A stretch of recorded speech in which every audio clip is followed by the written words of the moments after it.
You know, if I look back at the history of this channel, which is nearing 7 years this September, one of the things that I think is the most overrated, damn it, I screwed it up. I think one of the most overlooked and underrated platforms that I have not covered as much on this channel as I should is the PS1. Now, before Stuart from Generation Pixel gets his Scottish heart a-beaten and he gets all kinds of palpitations being upset, I can say the PS1 because I flippin' own a PS1, love. I want to talk today about overlooked and underrated PSX games because the console's fantastic, it's legendary, it bridged a gap, it changed gaming.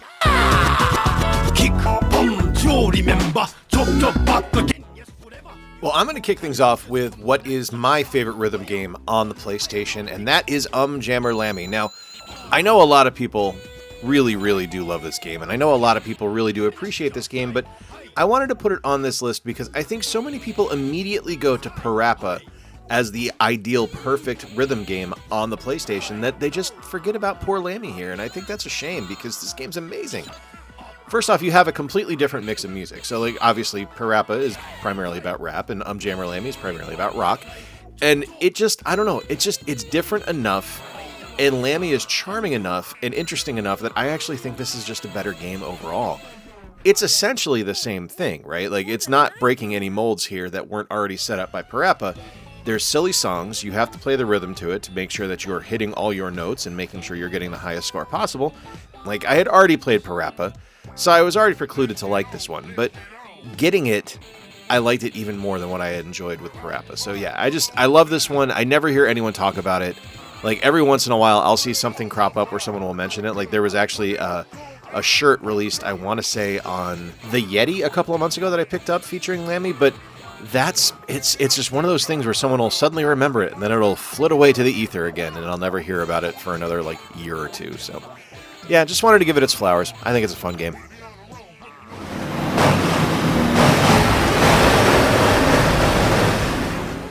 As someone who worked on NASCAR games, I am not one to typically recommend them because frequently they're a little boring.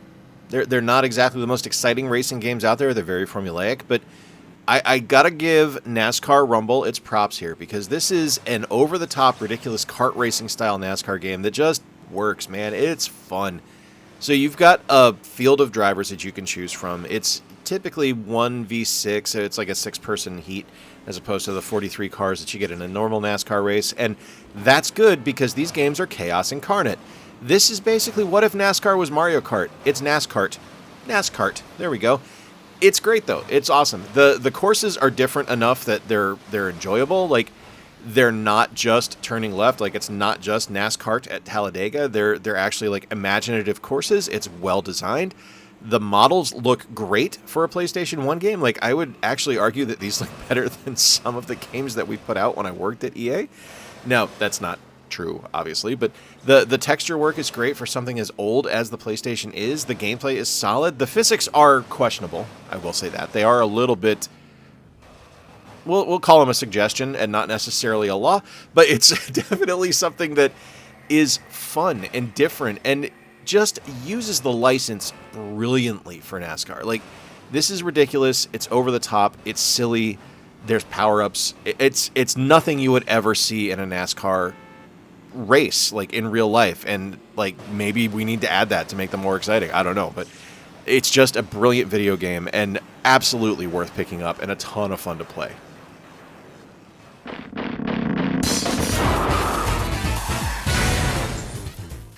I don't think any PlayStation video I do is ever going to be complete if I don't mention Rising Zan, the Samurai Gunman, because I love this stupid game. Is it perfect? No. Is it clunky? Absolutely.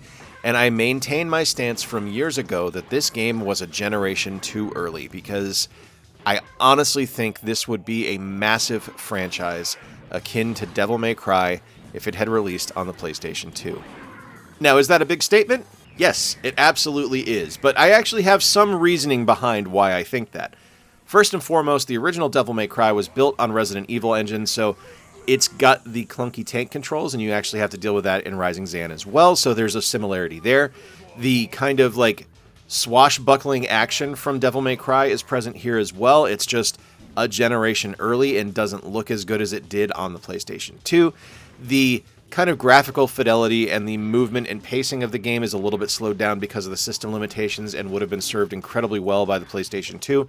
And not to mention the game's overall sense of humor, which was ever present in Devil May Cry, which is something that's kind of become a hallmark and basically a calling card of what the franchise is now, is something that's really fun and really action-packed, but also incredibly silly and very, very funny.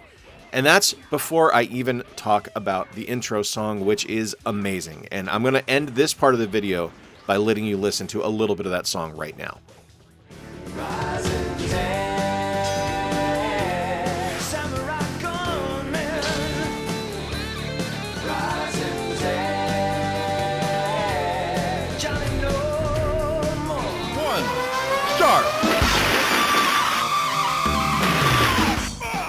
I don't necessarily think this game is overlooked and underrated, but I think the PlayStation version of it is, because I only ever hear people talking about this if they're discussing something either in a massive Metal Slug collection or they're talking about it on original hardware. And this is Metal Slug X, which is a remake of Metal Slug 2. I love this version of the game on the PlayStation. It is silky smooth. It runs incredibly well. It looks great and sounds great. It is true to the arcade action that you would want from a Metal Slug game. It doesn't bog down in any areas. It doesn't take you out of the flow of the gameplay by all of a sudden having some slowdown somewhere while you're going through. It's just silky smooth and fun and action-packed and difficult, and it's just like having an arcade game in your home. I love the Metal Slug franchise. It is one of the single greatest run-and-gun shooter franchises of all time. Like, it's up there with Mega Man. And I think this version of it on the PlayStation is great. And I never hear anyone talk about Metal Slug on the PlayStation.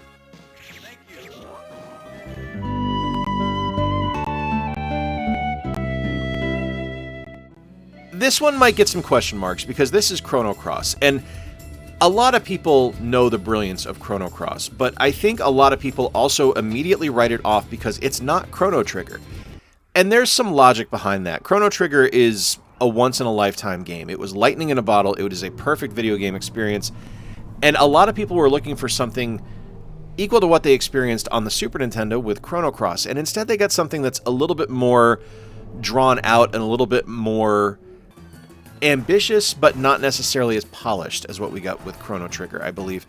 And I, personally, for me, I actually prefer Chrono Cross over Chrono Trigger. I'm not saying it's better, I just prefer it.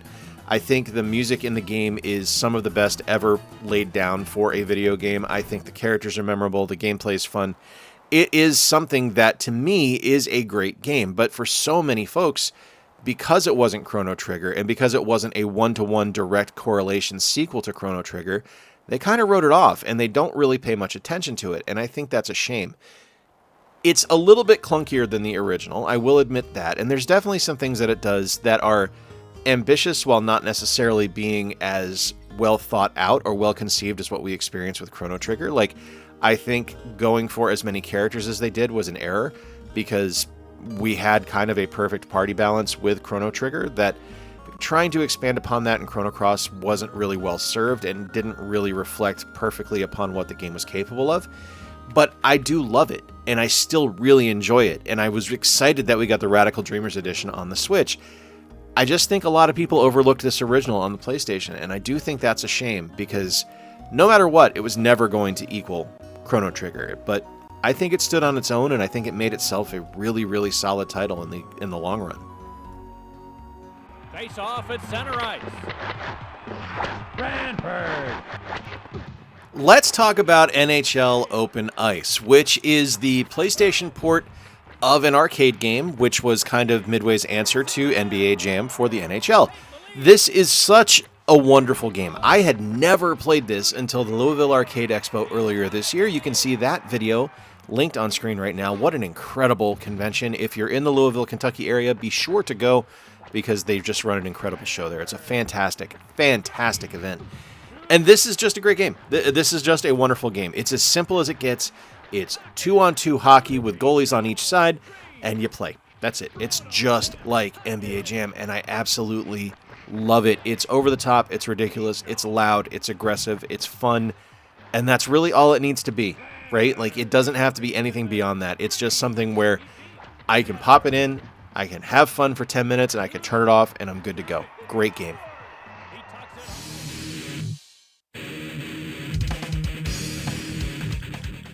I am a huge fan of the Cool Borders franchise. I think it's a lot of fun. I've liked every version of Cool Borders I've ever played. I happen to think Cool Borders 3 is my favorite, and I think this is a franchise that is sorely overlooked because SSX and 1080 happened, and for good reason, right? Is Cool Borders as good as those games? No. No, it is not. It is not nearly as good as what we got with SSX and the 1080 franchise, or Amped on the Xbox consoles as well.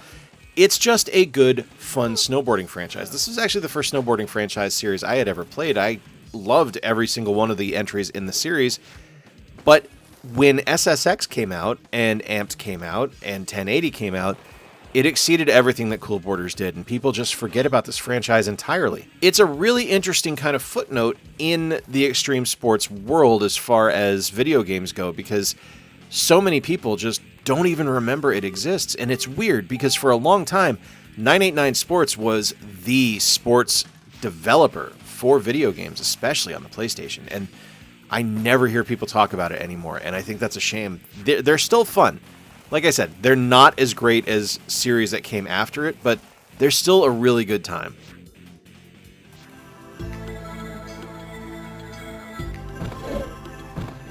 I've talked about the original Pandemonium on the channel. Now we're going to talk about Pandemonium 2 because I love this franchise, and this is one that I thought was going to be going for a long time because I think they're great.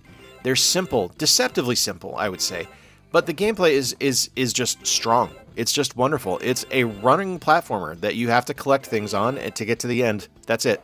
It's essentially what if Super Mario Brothers was on a 3D environment but a 2D plane, and you have to have the best way to get to the end. There's multiple paths you can take in each level. The characters are memorable. The gameplay is simple but fun.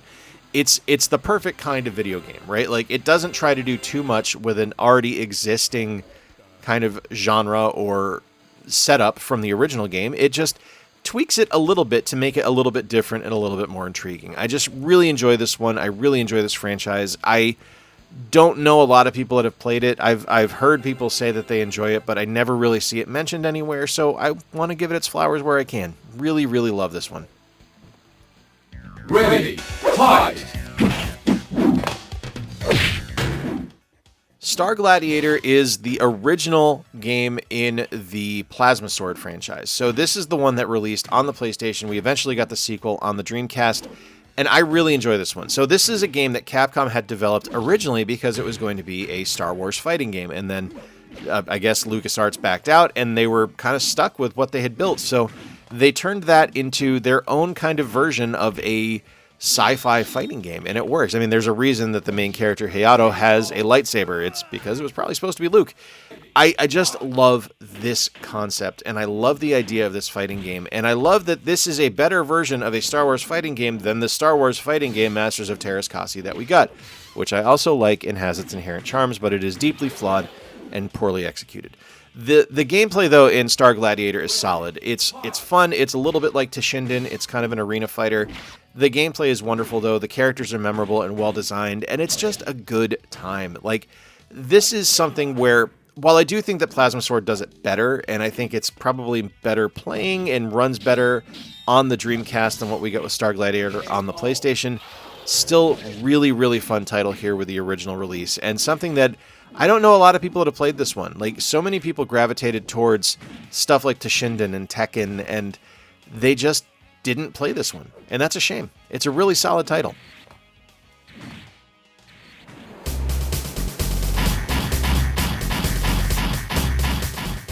And here we have a game that is overlooked and underrated because no one played it, because I think Capcom made like 8 copies of it when they put it on sale. This is the Misadventures of Tron Bonne. This is in the Mega Man Legends franchise, and I love it. It's the best game in the Mega Man Legends franchise. It is unbelievably expensive. Like, you have to mortgage the house, you have to sell a kidney, and you have to do some illicit acts on the black market to be able to afford it, which is why I encourage anyone that wants to play it on an emulator, or hopefully on the eventual Mega Man Legends collection that Capcom will never release, even though I desperately want them to. The game is amazing, though. It is a perfected version of what the Mega Man Legends engine could be. The gameplay is solid. Tron Bonne is a wonderful protagonist who is also an antagonist. It's amazing.